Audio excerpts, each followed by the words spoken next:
Hey, this is Scott with Android Guys. I'm here with Luke. Hello. Luke, how you been? I'm all right. How are you? I'm doing. It's beautiful out there. This weather is great. We have had, I think, 5-6 straight days of really nice weather. Yep. Getting caught up on the yard work. Yeah. I'm going to lay a whole bunch of mulch this weekend. Ooh, okay. I'm, quote, looking forward to doing Yeah, that. right. Yeah. It'll be nice to have it done. It'll be, yeah. I'm looking forward to the following weekends where I can just go outside and enjoy myself. Outside, yeah. Yeah, so that's what I'm doing. Anything going on with you? Same, man. Just school's ending for the year. Kids are done with school and trying to get, Man, I was looking at pictures of your boys. First day and last day. Yeah. They aged like 2 years. I know. It's crazy. They're like little men. You're going to have to give keys to one of those little men here soon. Nope. He doesn't want to drive anytime soon. What? Yeah, he's like, nah, I'm good. I'm like, okay. You're just going to have to figure out how to get where you want to go then. Hey, that's cool, man. Yeah. That's cool. Yeah, if you want to wait, you can wait. You have to realize what waiting means. Yeah, like literally. Yeah. I had my son's friend, he had a couple of guys that didn't want to drive. And then, I mean, they all drive now, but there was just a point where it almost feels like this generation like doesn't care to go places. And I don't know if that's a byproduct of spending a couple of years kind of like not doing things. Right. And that's just not what they do. Well, I mean, most of the time, if you think about it, like the kids now just grow up online. Yeah. Like a lot of their schoolwork is even computer based. And so they're just talking to their friends on phones or online, and they don't have to go anywhere anymore to see people. It's weird, man. Yeah, it's weird. I like to see people on the other side. I want to see people. Yeah. I've spent too much remote right. Over the last 15, 16 years. Right. Yeah. When I'm not working, I want to be around people. Yeah. Yeah. Oh man. Yeah. That's it's weird. Crazy. You want to talk about some products? I do. I see you have a couple here on the list. I do. I've got a couple things to talk about as well. Yeah. You want to go first? Sure. I'm going to talk about a smart floor lamp. This is the Outon S1 smart floor lamp. This thing is pretty cool. It is, I mean, really, it's a floor lamp. It's about 6 foot tall, maybe a little over 6 foot tall, and it sits, in the corner of a room. Kind of supposed to be, just a regular stand floor lamp. And it's cool because it has an RGB strip all along that stand shaft, like the pillar, yeah. And then at the top is just a flat LED bar or kind of circle that just is facing upward, and it has a ball head. You can move it however, whatever way you want, angle it if you want to angle that big light, whatever way. But then the strip on the column there is all full RGB, and you can set it to whatever color you want. They have loaded sequences and stuff, much like, most LED kind of smart lights that we see nowadays that are RGB. This is cool. It came in a box about the size of, a printer. Okay. And then you assemble it. And so the assembly was a little bit, they made it really nice because they give you everything you need. You don't have to go find a screwdriver or anything like that. It's all included in the box. So that was cool. But you do have to assemble the whole thing. But once I got that done, you plug it in, it starts right up, and you're off to setting your lights and stuff. Now, if you want to sync it with your home, whether it's HomeKit or Assistant or Google Home or whatever,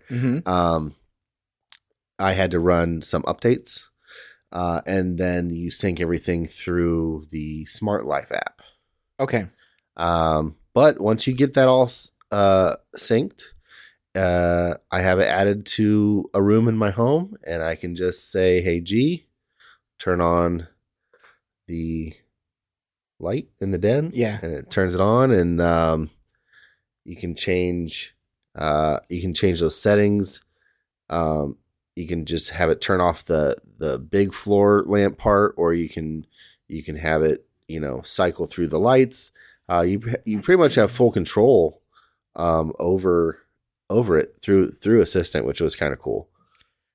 So with RGB lights, we've got strips and different types of things that you can definitely see the difference between the $20-$30 stuff and the $100 stuff. Yeah, right. Where does this sit in relation to that?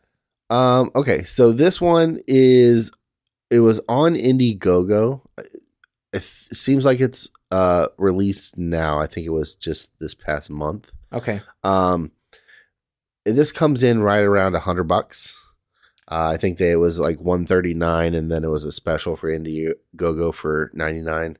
And this one it's very well made, and it has, similar to how the Govee lights are. Mm-hmm. It's a thicker kind of silicone membrane around those LED lights, so you don't have the hot spots. It's all kind of like one seamless kind of color, even when it transitions to different colors. And if it's running, chasing lights up and down or whatever, you don't see each pixel flashing. Nice. So it's really nice. It's very smooth, and it's really cool because on that shaft of the lamp, it's only that those strip lights are only on one side. So I have it turned so that faces the wall and kind of faces the corner. So I get like a really cool glow. A glow on the wall. But it just looks like a regular floor lamp. Oh, right. Because it's basically as if you went around and put an LED strip behind something. Exactly. That's cool. Yeah. Is it bright? I mean, is it? It is. It's not.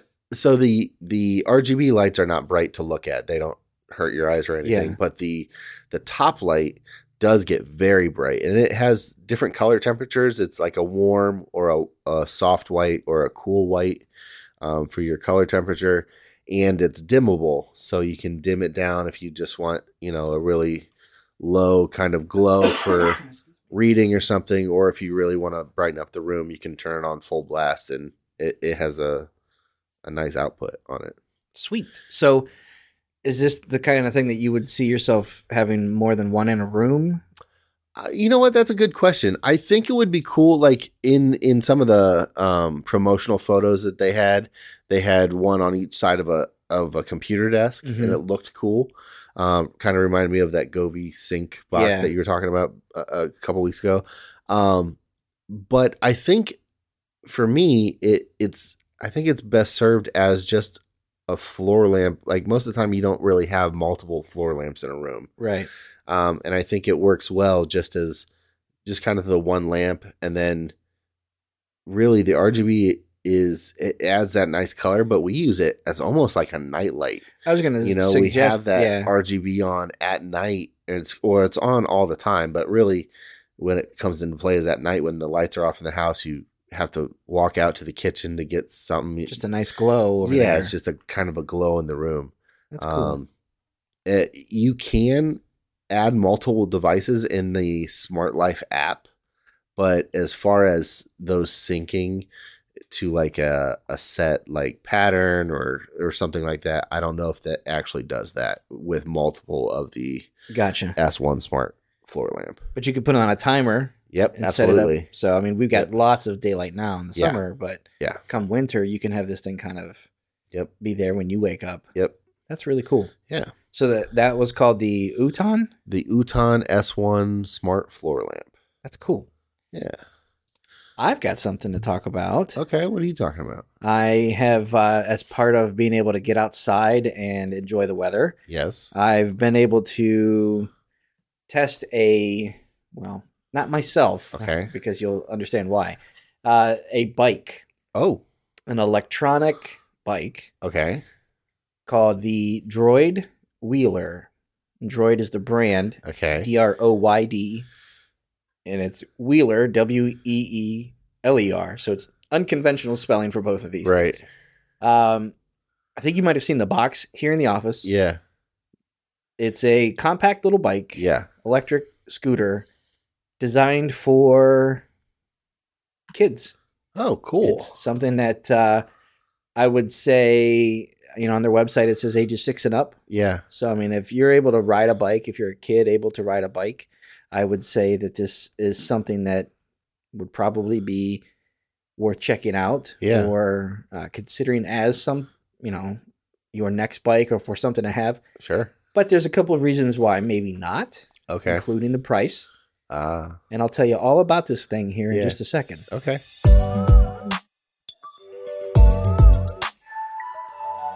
So you've been riding a little bike around. Yeah. No, you're not riding it around.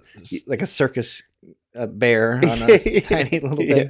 No, so it's the Droid Weeler. Yeah. And this is an electric bicycle? Yep. So this thing comes in a box and you put it together. It's available in a couple of different colors. The version that we received was like a blue. Okay. Almost like a pastel baby blue color. Like a robin's egg, maybe? Robin's egg is a great way to describe that. Yeah. It's a cool little thing. You essentially have to put the handlebars on. And I think you also have the kickstand is already on there. It's a very minimal setup for this thing. Okay. Plug it in, and after, I'll pull up the specs while I'm talking about it. But after it's all charged up, you can get this thing out there and you can ride for, I would say, about a half hour, give or take, depending on how you're riding it. Okay. So it has a headlight. Yeah. Because it's electric. It also has basically it's like a throttle. So it's okay. You don't have to pedal any of this. You just get on there and you just go. Pull that throttle back and go. There are 2 keys. Oh. One key to basically power this thing, turn it on. Okay.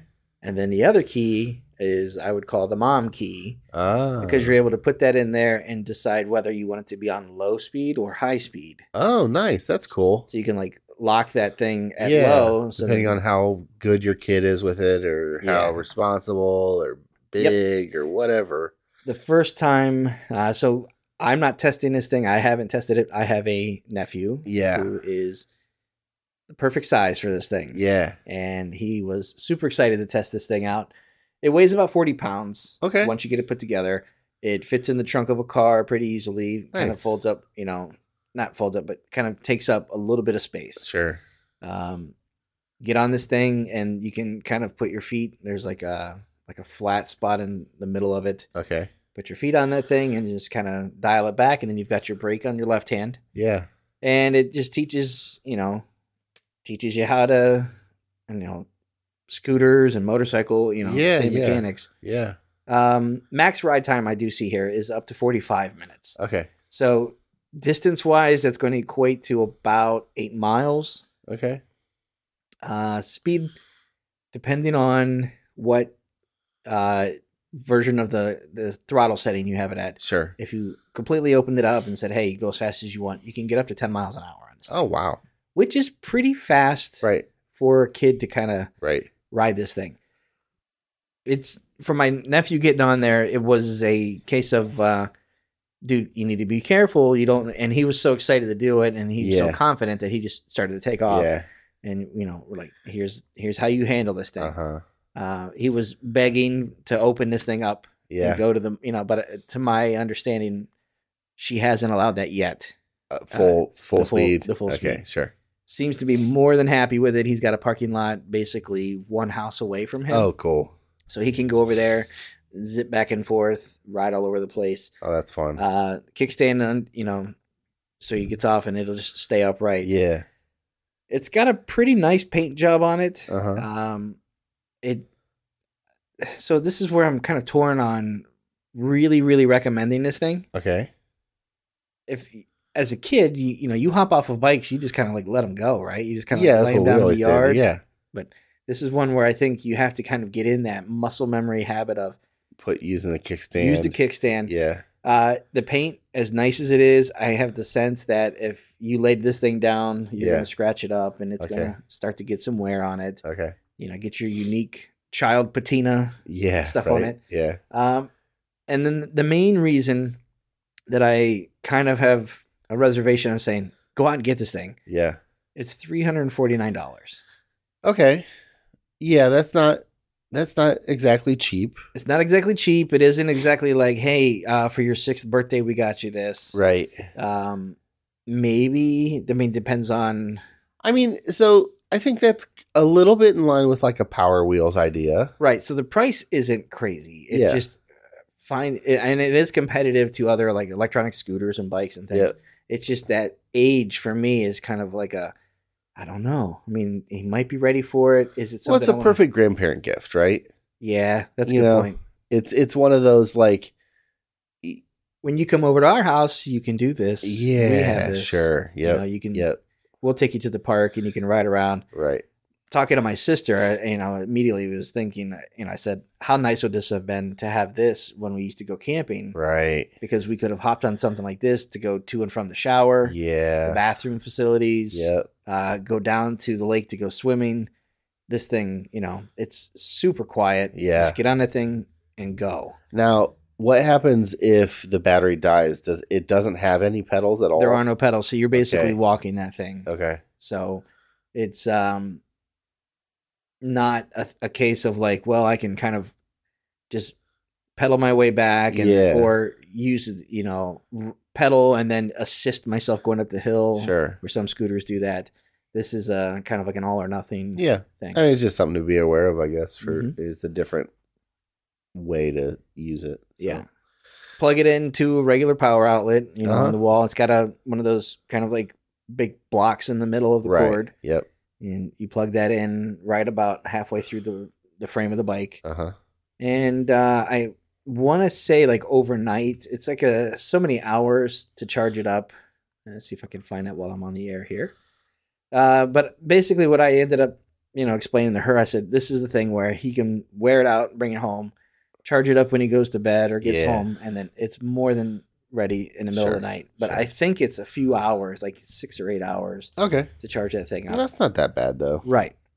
So for 45 minutes of ride time, that's a pretty good distance. Or if you've got, 6 and up, and I could see like actually my sister, she could get on this thing and ride it. She could check it out. It has a max weight capacity of 130 pounds. Oh, okay. So that's actually quite a bit. When you're thinking of a kid's bike. At 6, it's kind of like that. I don't know if I can recommend or should, but at maybe 10, 12, the bike is smaller, but it will hold that weight. Right. So it's a pretty cool bike. Yeah. I like it. He loves it. Yeah. My sister loves it too, because she can kind of ride her bike along with him. Yeah. And not have to, he's zipping ahead and waiting on her and coming back. And, so. Yeah. That is the Droid Weeler.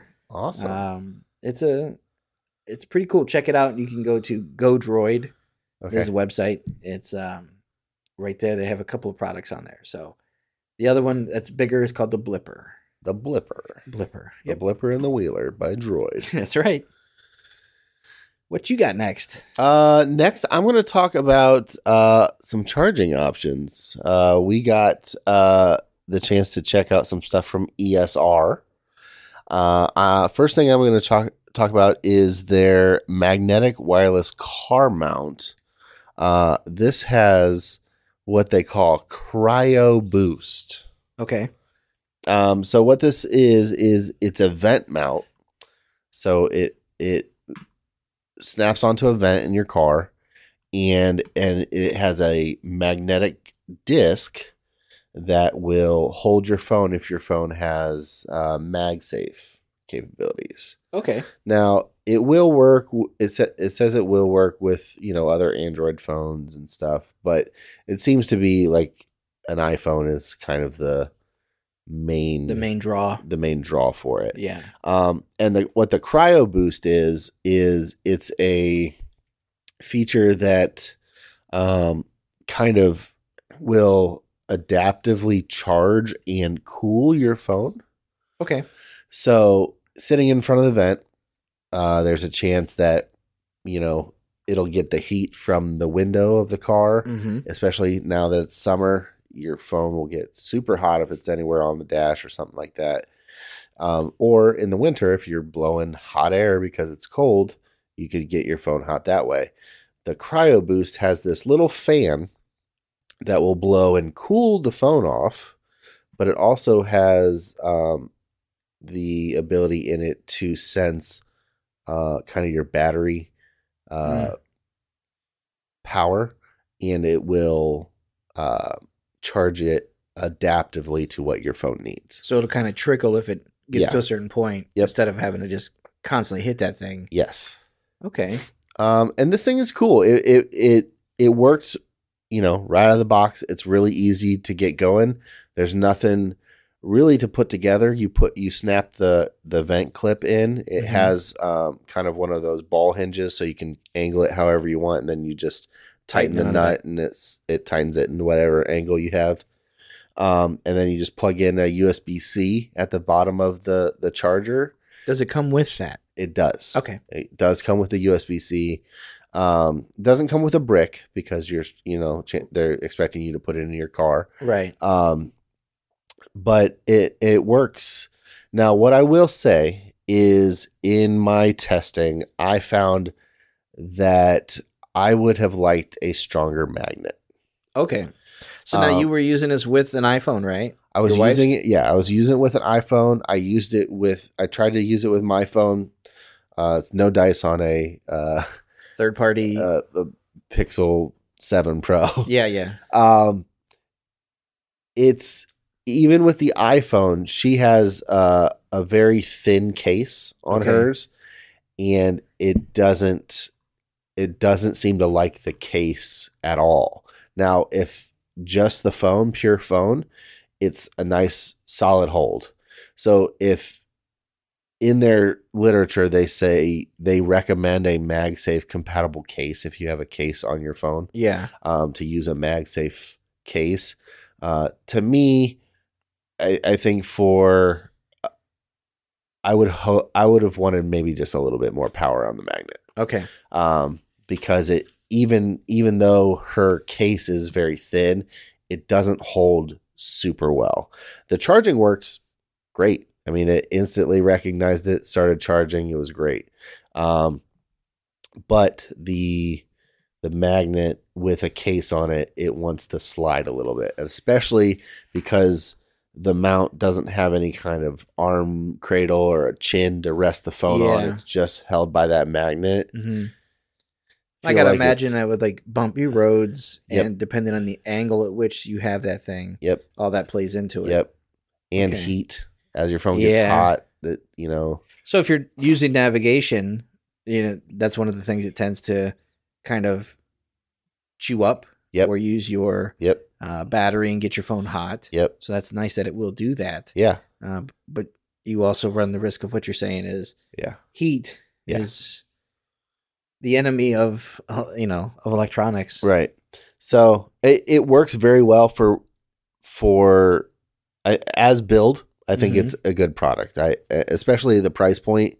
It comes in at like $39, $40 on Amazon right now. I'm looking at $38. Some change. I think it's really nice at that price. I would just say, when they recommend a MagSafe case to use with it, it's really what you should use. Okay. You're gonna have a less than ideal experience if you don't use a MagSafe case. Now, if you don't have a case on your phone and you're just using the phone, it'll be fine. Okay. It's a nice, powerful magnet, but it seems like if there's any kind of interference between the phone and the charger, it doesn't want to stick as well. Gotcha. And again, this is the ESR magnetic wireless car mount charger with CryoBoost. That's the one. Okay. Now, you said you had a couple of products. Yeah. So the next thing from ESR it's called the Halo Lock. And this is a 3-in-1 charging set. What this does is it's the same. It doesn't have the CryoBoost, but it's the same idea as the car charger, that it's a stand for your phone with MagSafe, and then it has an adapter that snaps on the back of that for the Apple Watch. Okay. And then the base of the stand will also charge some AirPods. So if you're an all-in iPhone, iPod, yes, iPad, like you've been buying that stuff for years. Yes. You're all in on the Apple ecosystem. This is a kind of nice 3-in-1. It is. Specifically for you. Yeah. And even more, I like this product because it has the, they basically give you a travel charger for your Apple Watch in the box. Right. Because it's a dongle that snaps onto the back of the charging stand. Yeah. That will just plug in USB-C, and it's just an Apple Watch charger. Interesting. So you can just, and it has a cover for the USB-C plug. Mm-hmm. So it's just like a little pocket adapter that you can just take with you as a travel charger for your Apple Watch. So do they necessarily promote it that way? I mean, it does say it has like a travel, or it could just be one of those things where you're like, hey, I realized this thing is actually more versatile than they're billing it. Yeah. Well, because I mean, I know at least in our family, anytime we go anywhere on a vacation, somebody has forgotten a charger for some sort of peripheral. Right. And the idea that this just gives you an extra little charger for a watch, so you don't have to worry about taking your watch charger that came with your watch, because you have that in the same place every single day most of the time. Yeah. I liked that part of it. And the stand is nice. It looks nice. It's white. It's all white. Mm-hmm. Has some nice metal accents. It's small. It's got a small footprint, so it doesn't take up a lot of space. And it just works. So if you don't have the Apple Watch, you don't have to plug this thing into the back. You can keep it even like lower profile. Yep. And it will still do wireless charging on the base for certain, wireless charge capable accessories. Yeah. And it will also still work if you have like a MagSafe adapter on your phone, and if you're not in the Apple ecosystem, it'll still charge wirelessly. But it's really just made for that MagSafe ecosystem. Right. But yeah, this is the other offering from ESR. This one comes in at around $80. Okay. For the 3-in-1. I'm looking at the website. I can see that you can get it with different plugs. Oh, nice. So you can get it with US. You can get an EU or UK version as well. Okay. So if you're an international listener, right? Hey, thanks. Yeah. Check this thing out. You might like it. Yeah. So yeah, this is pretty cool. Your wife is the Apple user in your house, right? Yeah. Well, I am the non-Apple user in my house. Everybody else. Oh, your boys. Yeah. Hey, keep holding it out, man. I know. I'm trying. You gotta be a better dad. I'm fighting the good fight. You gotta. Well, I get it. You're the guy that has the green chat bubble. Yeah. Poor guy. I know. All right, so that was ESR. Yeah. And that was the Halo Lock 3-in-1 watch wireless charging set. Yep. Do you have anything to talk about? I've got one more thing to talk about. What do you got? I have another product that I did not review myself, or I am not reviewing. Okay. I can't use it myself. But I can go places and appreciate the people who do have this and use it. Okay. I'm teasing it out for you. Yeah, you are. This is a pool cleaner. I do not own a pool. You don't have a pool. Right. That makes sense. So I can't use the pool cleaner. But you know a person that has a pool. I know pool people. You know pool people? Yeah. I know, yeah. The one that I have been reviewing is the Aiper is the brand, and it's called the Seagull Pro. And it is a pool cleaner that was announced, shown off at CES this year. And I got a chance to meet with them, see this thing in action. check it out. It's actually pretty darn cool. Yeah, it looks cool. Yeah, this thing will actually run with no cables. I don't know if you know much about pool cleaners. I know a little bit about pool cleaners, but the thing that's crazy, this looks like a lawnmower. It does, right? And this goes in the pool? Yeah. That's crazy. You want me to tell you about it? Yeah. All right, give me a second.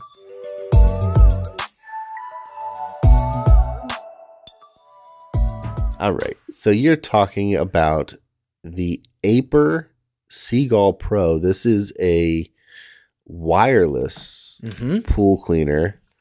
And you say it's no hose? There's nothing. Yeah, so my mother-in-law's got a pool. My son's, follow me here. My son's girlfriend. Yes. Her family has a pool. Okay. I don't want to say her dad, but it's her family. You are surrounded by pool people. I have access. Yeah. What are you doing on the next holiday? Because I can get you in. I can get you a pool. I can get you poolside access. That's right. So this thing, basically, it's a battery-powered pool cleaner. Okay. That you plug in, and once it's fully charged or whatever, you just drop this thing into the pool, and it kind of slowly sinks to the ground. Yeah. And then after about, I'd say 10 seconds or so, it starts rolling along the floor. Yeah. Before you drop it in, you will actually turn this dial on the top of it. And it just kind of spins, rotates. Do you want it to do the sides of the pool? Or do you want it to do the bottom of the pool? Yeah. Or do you want to do both? And then you just kind of dial in whichever one you want will light up. Yeah. Drop it in, wait for a minute, and then you'll see it kind of go. So, okay, you said, do you want it to do the bottom or the sides? Yeah. Or both? It'll go up the sides of the pool walls? Yes, it will. What? Yeah, so they did demo this at CES. They had a makeshift pool on the floor, and it was a big glass swimming pool, kind of aquarium looking thing.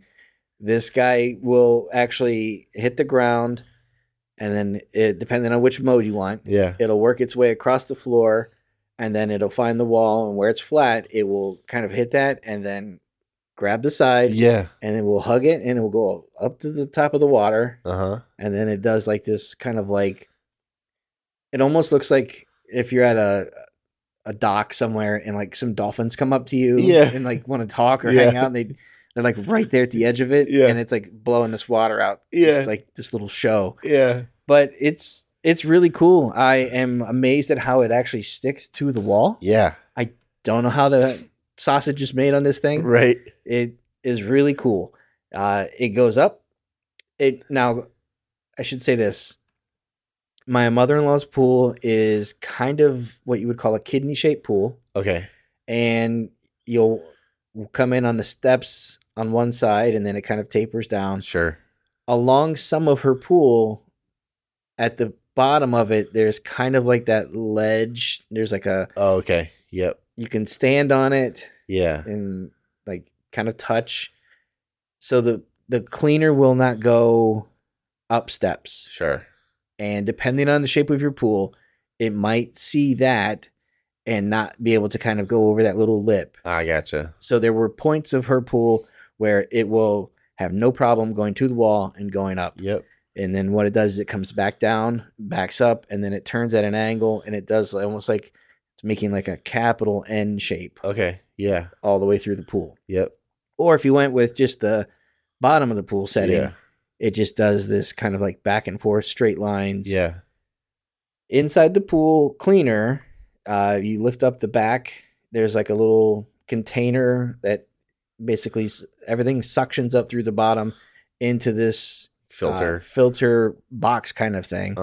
That you lift open the lid, and you pull it out, and it's like a giant mesh screen box. You just open it up and dump it out, and back it goes in the pool.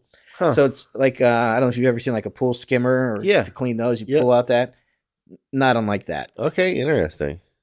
So does this like map out the pool? It doesn't. It doesn't.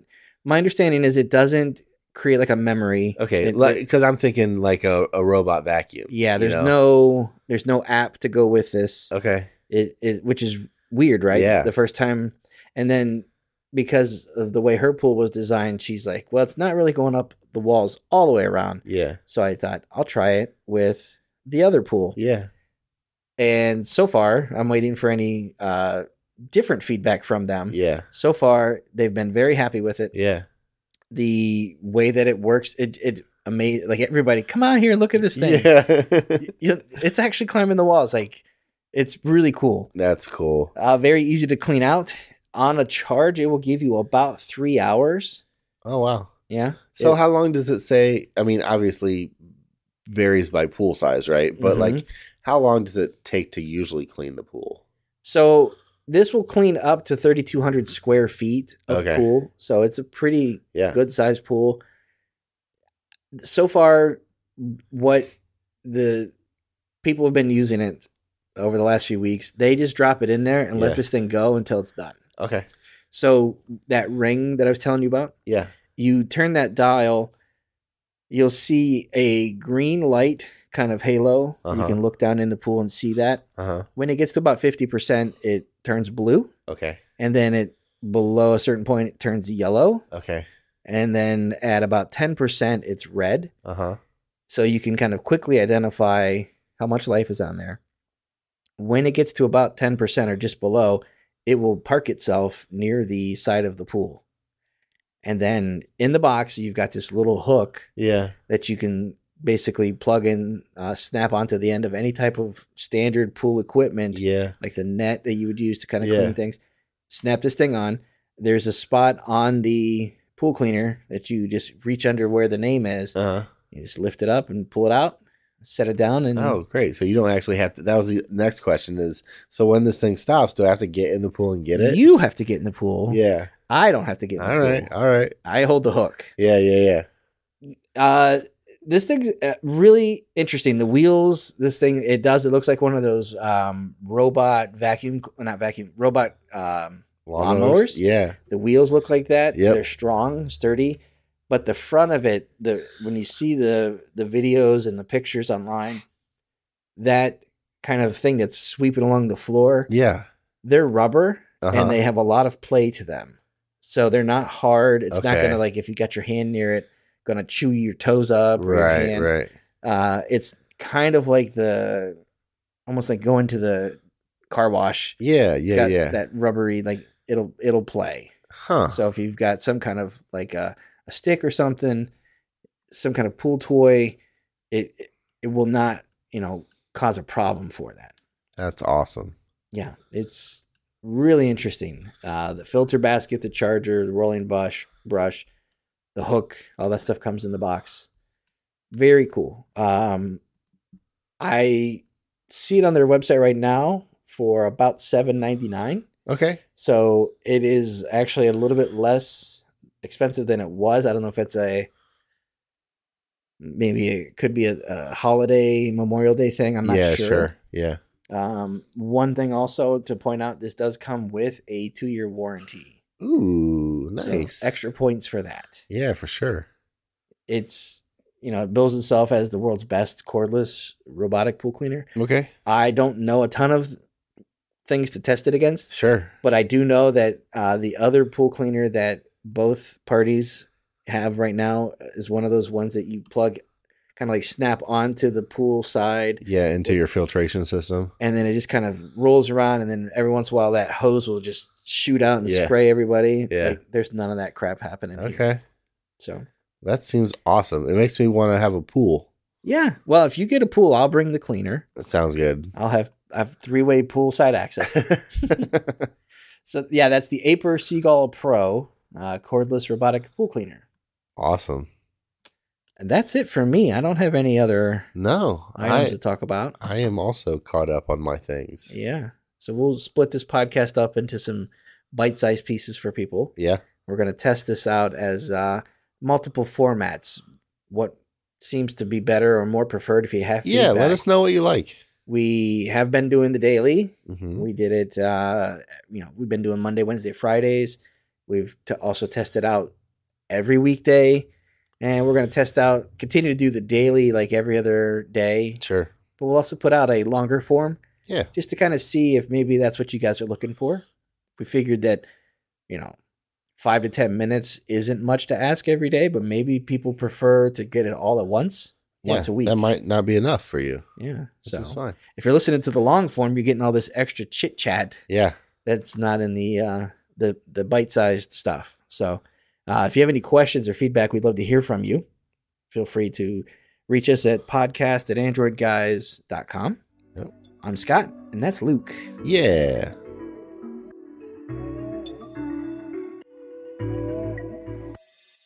All right, that's going to do it for this episode of the podcast. Thanks for listening.